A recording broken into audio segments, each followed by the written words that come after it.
UPS or FedEx guy just dropped it off. Looks like it's about the same thing. It's a Euro part. It was the only part that they had at the site where I get all my parts. So we'll give it a shot. It's about the same, don't it?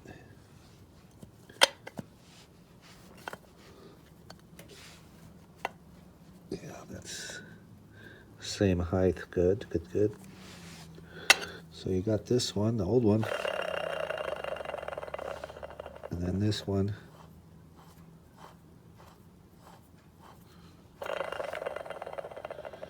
So hopefully that's going to stop some kind of a weird noise. My son's complaining about a high-pitched something when he's giving it the throttle. Like, who knows, maybe it was that thing. Good, I can put the car back together finally. Okay, I got the upper timing cover in, seals in. I can see the black bottom seal, so it didn't push in. Sometimes they can push in.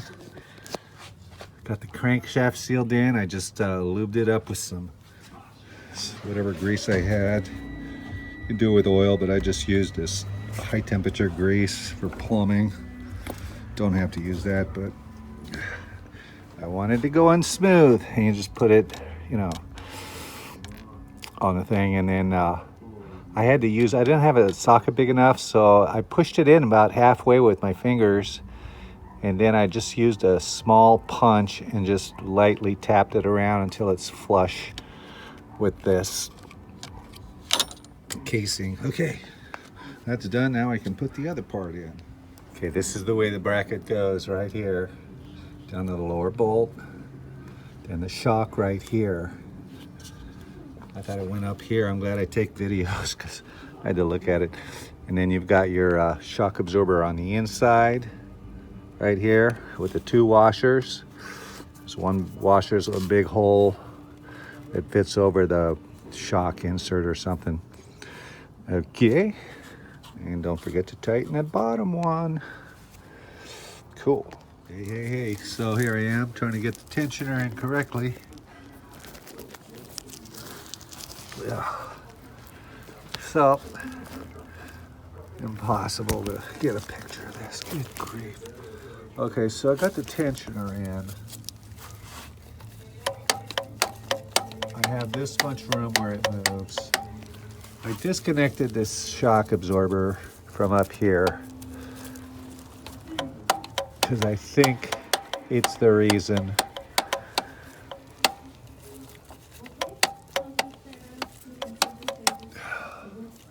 that the thing isn't moving like that. That's as much. Going this way, it slackens the belt. Going that way, hopefully that's right. I'm just gonna put the pulleys and belts on now. So much fun. Okay, so I've got the belt on. It was a real struggle because I couldn't get this this pulley down here. Let me move this. The tensioner pulley it didn't have any slack when you unloosen the adjustment. And I was I thought it was something wrong with the this tensioner assembly, but it turned out to be this shock absorber that they have on the side right here. This thing, it's a little shock absorber that goes from down here. Let's see if I can somehow, I don't know if you can see it, but it's you probably can't even see it.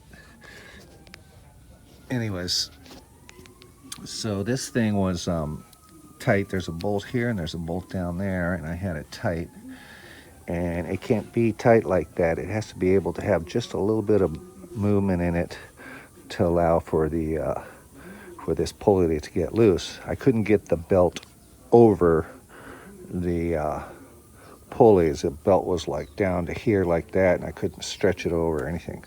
So what I found out is at the bottom and the top, there's where's a bolt? There it is. There's a bolt that goes through here like that, and it's supposed to go through the tensioner assembly, or through the shock absorber. So I can get it to cooperate.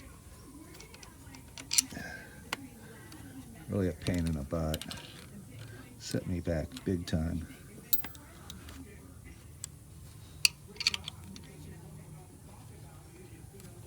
Probably got to push down on it with the other hand. But the bolt goes through there, and then there's a washer. I had to make this one. It was missing one of these.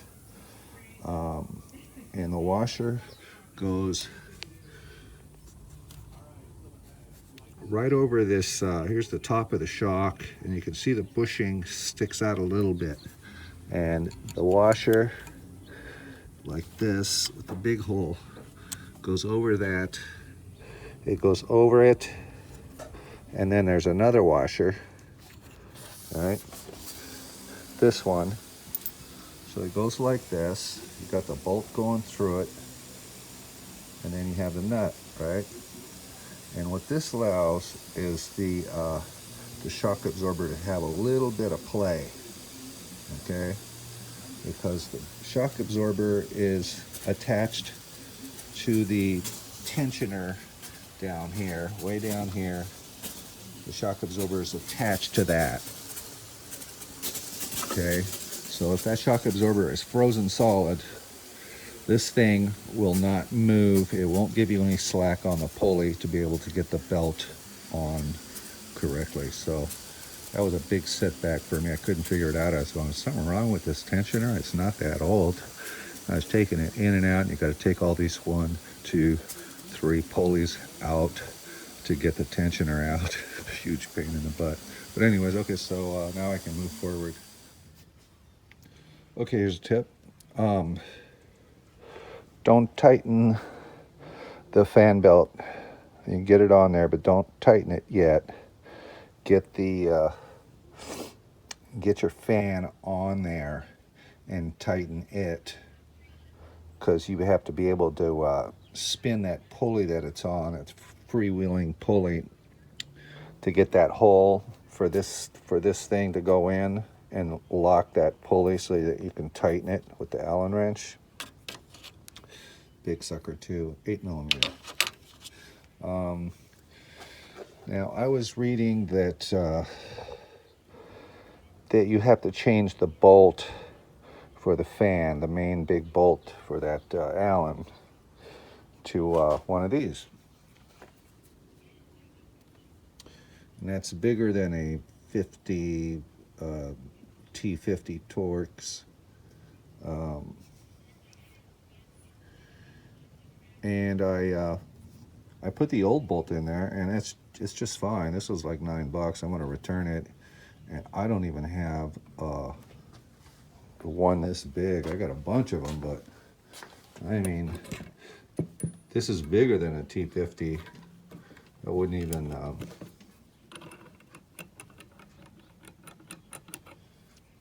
so it must be like a T60 if they even make that. I don't know. It's just a weird, kind of weird. Doesn't look like a lot of fun to take off when it's on there really good. Where this is a little bit better, and you actually have room between the radiator to get it in there, to get it off. With that thing, I don't know. Might not be able to. You might have to pull the radiator. So okay, so I think that's about it. Just don't tighten the belt until you get that fan on there good and tight. Then you can tighten it all up. Make sure you put some of this thread locker blue. It's removable on everything that spins, every pulley bolt, especially this big bolt that's down here. All right. Well, it started real good. So far, no leaks. Well, only been running for like 2 minutes. Might have to tighten up the fan belt. I got to put this spark plug cover thing back on. It's such a pain putting those things on. All the wires have to be perfectly laid down and they don't behave to themselves. That sounds pretty quiet. Hopefully I did a good job.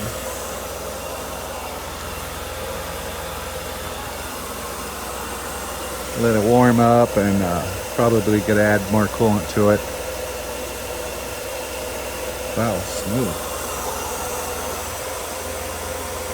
Sweet. I painted the valve cover so it's nice and shiny and black.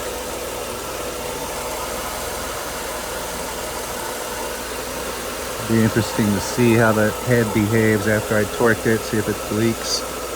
At least it's not puking oil. Nope, it's not.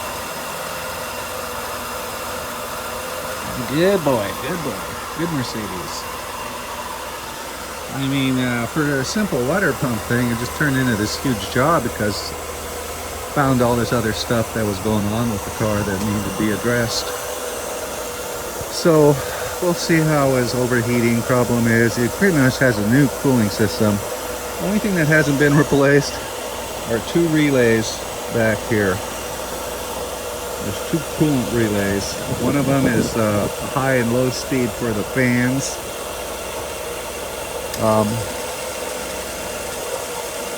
Got the air pump going, you can hear it. Cool. Yeah, let's let her warm up and see how she is. Okay, I'm driving it around. It's getting out really hot. Got the AC on. It's not real hot outside, so kind of wish it was like 95 degrees. So test the cooling system and the fans. I didn't see the fans come on in the driveway. I can see the temps going up a little bit. Heater's not working. Not getting any hot air. So probably some air in the lines. Tomorrow morning I'll burp the system.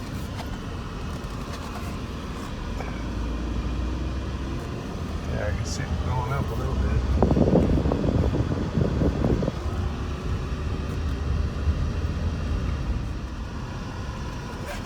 Who knows?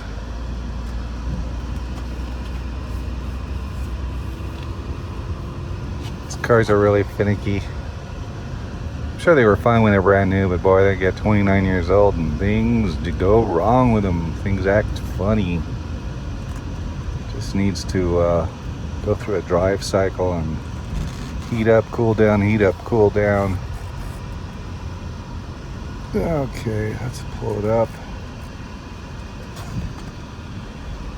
And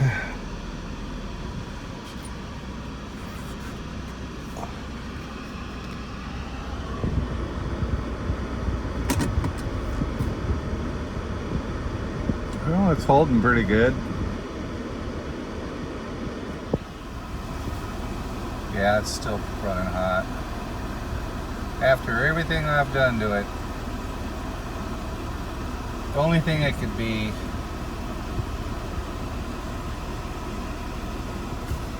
is that relay for the fans.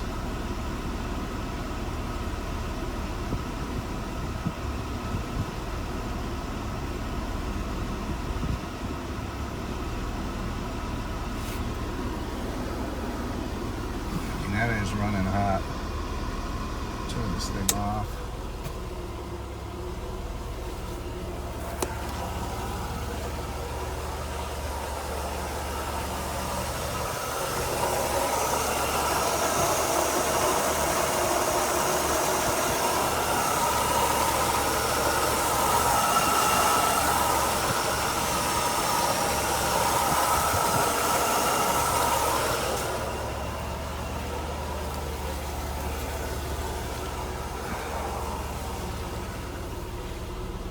it's still pretty hot. Those fans should be on. They're not on.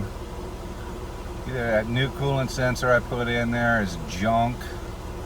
At least before with the old one, it was coming on, but I just, you know, whatever, God.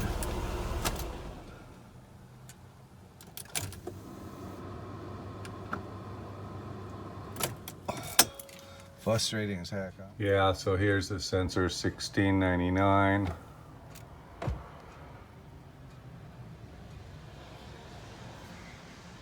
Auxiliary cooling fan relay. Euro part, who knows if that works or not. So there's a, is there a fuse in that 15 amp? Let me take the one off. I wonder. AC system relay.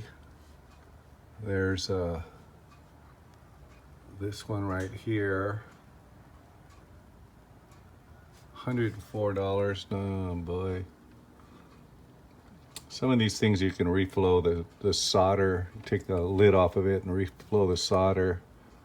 They get hairline cracks and oh my gosh, electrical pin connector, engine coolant sender, fuse, horn, radiator auxiliary fan switch. So I've already got one of these. It was $21. Baru. This is the one I got. I wish they'd put made in China. You think you're getting something German? No.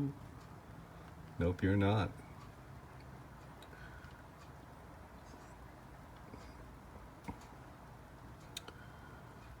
Voltage regulator. Warning buzzer switch. Whoa, what's that? Huh. Okay, so I'm gonna take a look at that relay. I don't think that you can.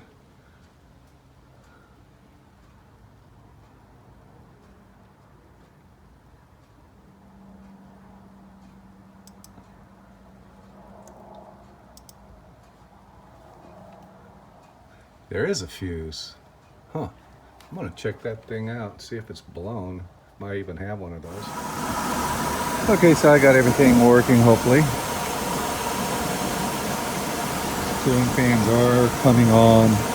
Looks like low speed, I guess. AC on. And it's at this temperature here.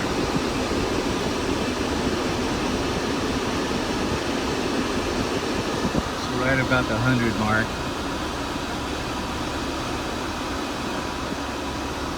They start coming on.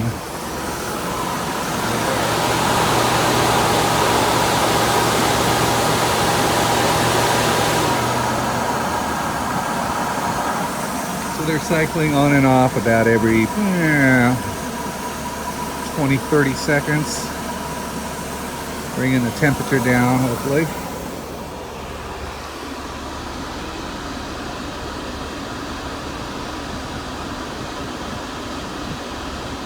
Yeah, it's right at the 100 mark, so.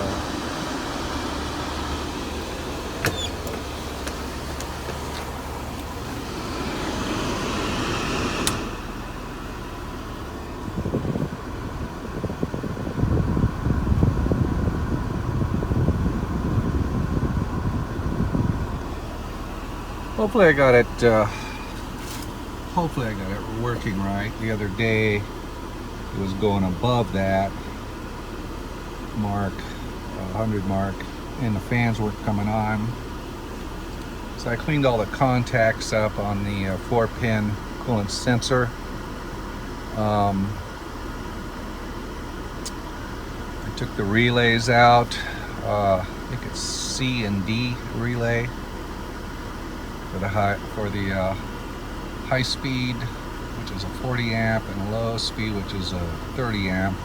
They didn't have fuses on them. Took them apart. They looked brand new on the inside. Didn't look all corroded and stuff. So clean those contacts a little bit. And you can see it's starting to. Fans just kicked on.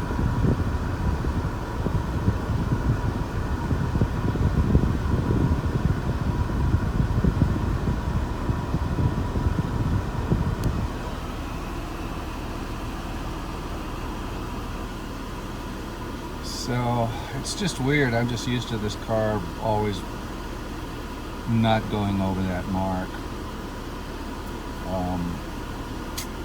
We'll just see how it goes. At least the whole cooling system, at least the mechanical part, the fluid part of it's all been replaced. Everything but the block.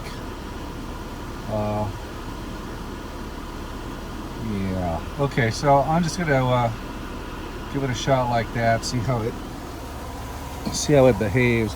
Give it back to my son. And if you want, let's try this. Let's try turning the AC off.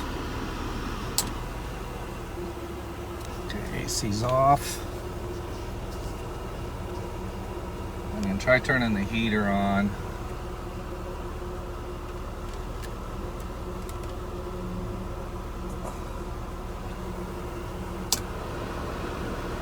See if I get heat out of it. It's always a crazy system.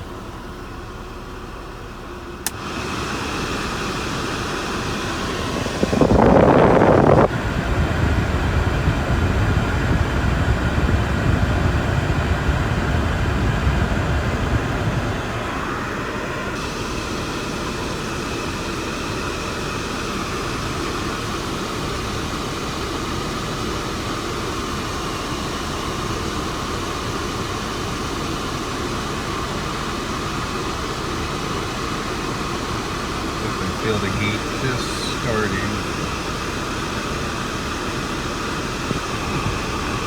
Temperature's still up high.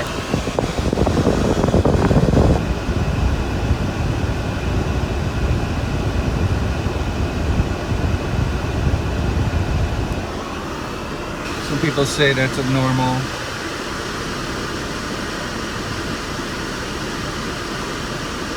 But in 20 plus years of owning these kind of cars, it's always been like between that 85 and 100 mark. It never seems to go over it. Okay, I got heat now. That's hot. I think that temperature would be coming down. Why is it not coming down?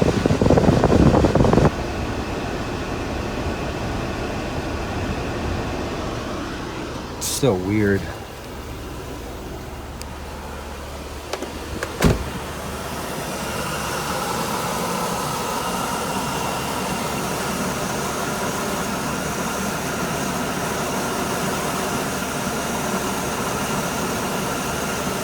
So I guess when the AC's off,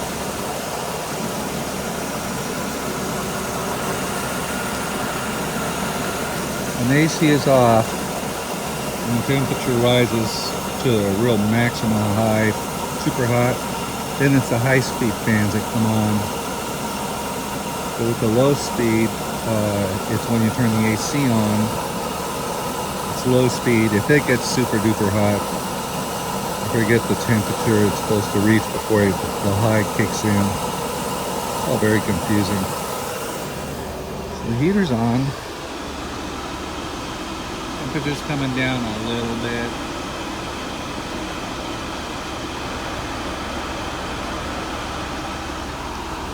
Could be a lot lower.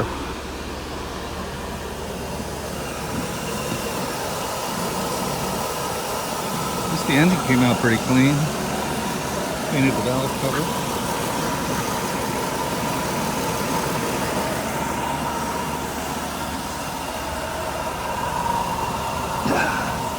Not leaking anything, which is good.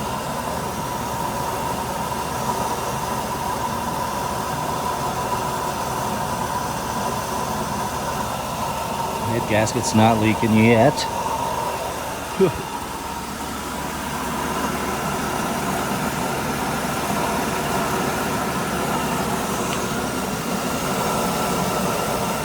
And that is one hot hose. Give it a temperature test. Where's that? It's in my pocket.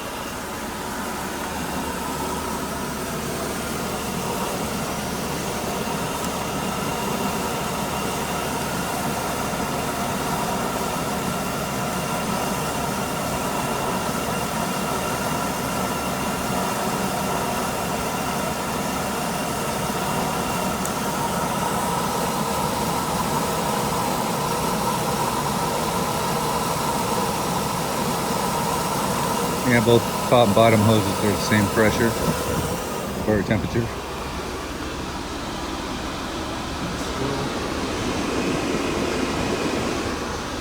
I don't know, man. It's going down, but let's turn it all off.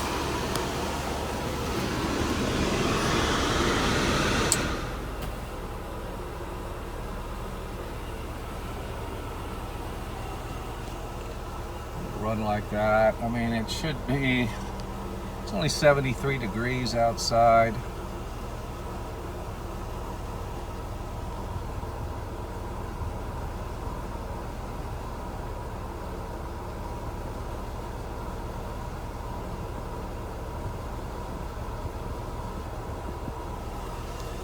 I don't know. Let's see what that condenser temperature is.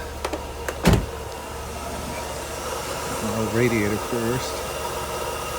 About 188, 185.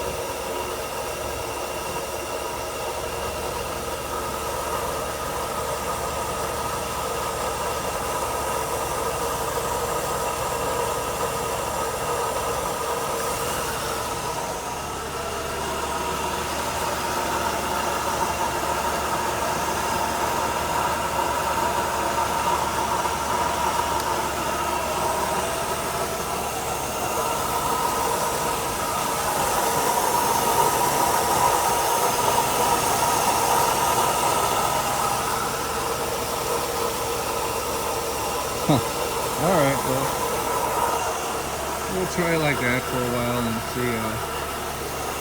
see how it behaves. I just don't want to overheat it and warp the head again. Okay, it's going down now.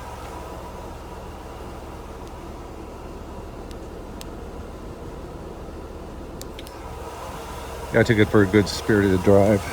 AC on, flooring it, getting it really, really hot. Okay, so for now, hopefully that's it. Good afternoon. Well, it is now October 23rd, 2021. We'll get some rain here in Southern California. And I'm still working on the 300E. I've replaced the radiator, the water pump, the fan clutch bearing, the 4-pin coolant sensor. I verified that all the fans work, but it's still overheating a little bit. It's just not normal. It goes up to the 100 Celsius mark and a little bit over that, which this car never did that.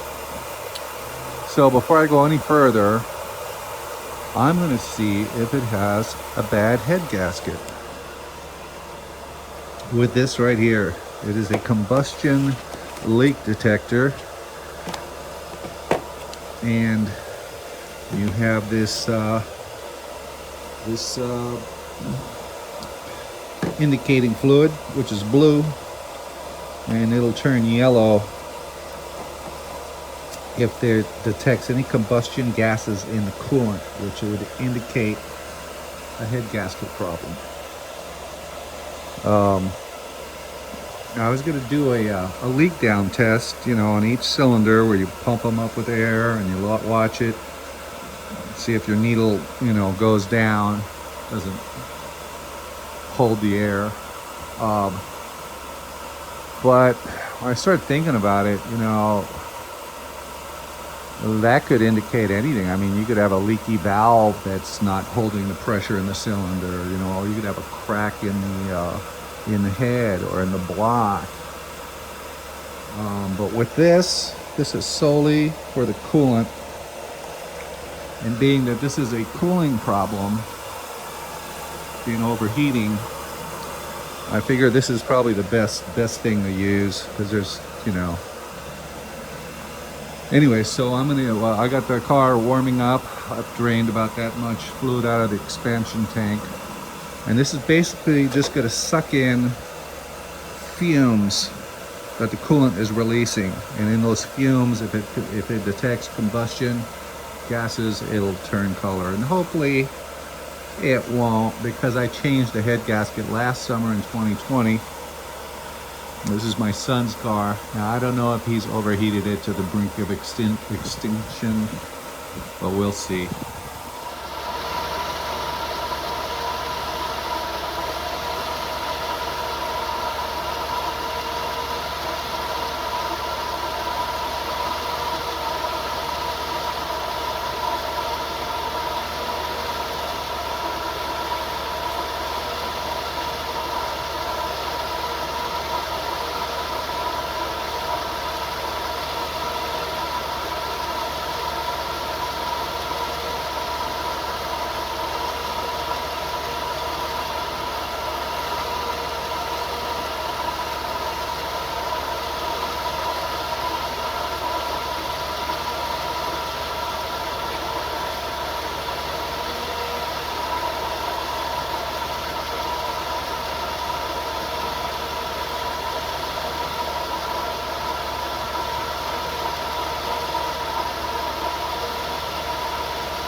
Well, that's good.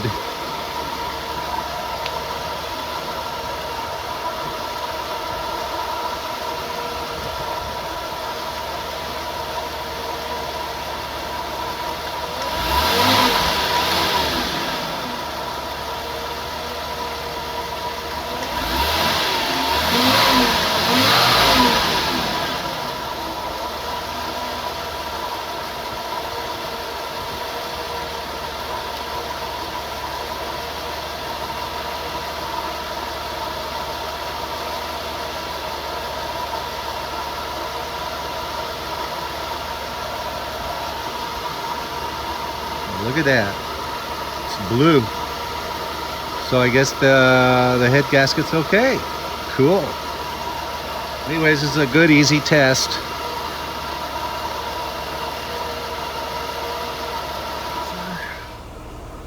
So that's about normal right there.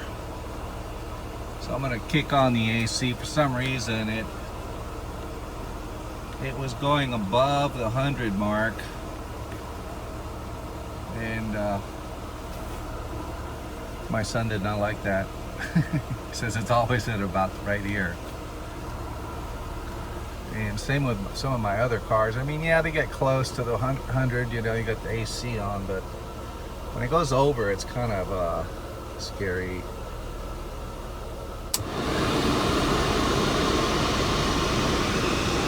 So I got the AC on. The fans do come on.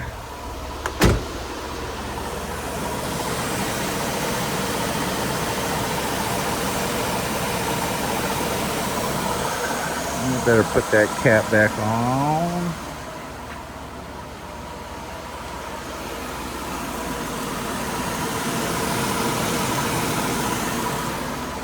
I'd just like to try it one more time.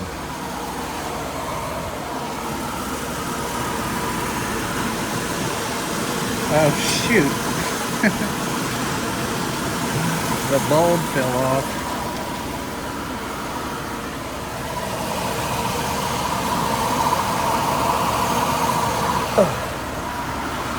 Yeah, I rented this tool, $27. You get your money back and $8 for that, so that's the way to go.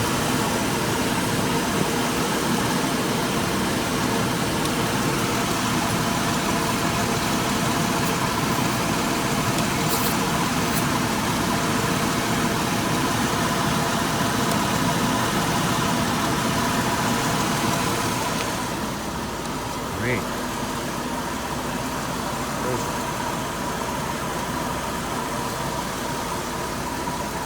Cool.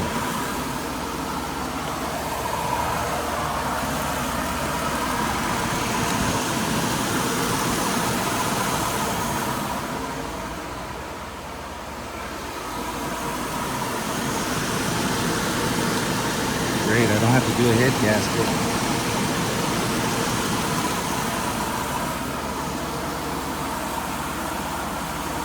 I'm gonna try to see if I see bubbles in there. See, yesterday I saw a couple of bubbles floating up through that tank when I was gunning it. So I was worried maybe that's a head gasket indication. So I thought of something. Well, my neighbor Rick thought of something. He said that he's seen it. I mean, he was a mechanic he still is, for 40 plus years. Now he's working for the electric company. He takes care of all their big trucks and stuff like that. But when he had his shop and stuff, he's seen it many times where the gauge is in the dashboard is inaccurate. And he suggested getting a mechanical temperature gauge and verifying that. And there's right here and here, and there's another big one I think over here. Getting an adapter and getting a temperature probe in there with a mechanical gauge. And when I see it rising out there, just come out here and verify the temperature, because when I use the heat gun, it was like 185 degrees on these hoses.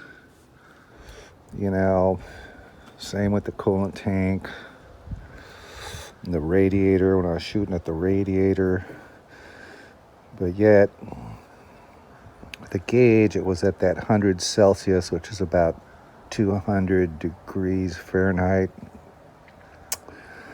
So that might be what's the problem is. Like I said, this thing, it shows it's overheating, but it's not leaking any coolant anywhere. And all the major components I've replaced, I just replaced them just because they were 10 years old and my son wants to keep driving the car. And something's 10 years old, just do a rehab on the cooling system so you don't have headaches. So that'll be my next step. They're fairly inexpensive. I'm gonna have to research them. Probably like $20, $22, something like that, hopefully, right? Anyway, so this test, I went to O'Reilly's Auto Parts and some of the auto zones. They'll rent this out to you. It was $27 to rent and like $8 for the blue stuff that, I paid for. So I just returned that, get my money back. Because how often are you to use one of those things, really, unless you're a professional mechanic? All right, so we'll try with a mechanical gauge. At least, thank God I don't have to do a head gasket. I was prepared to do it, but I did it last summer. I was going, boy, did I do bad work? But at least it's good. I did retorque all the head bolts. They did go 90 degrees after a year, and the oil leak has stopped. So hopefully that holds up. And I think I'm just gonna drive his car. He can drive my van for the next week, and I'll just drive this car everywhere and monitor those temperatures and stuff. Because, like I said, this is not my daily driver. That's more of a daily driver right there. Okay, I'll see you later.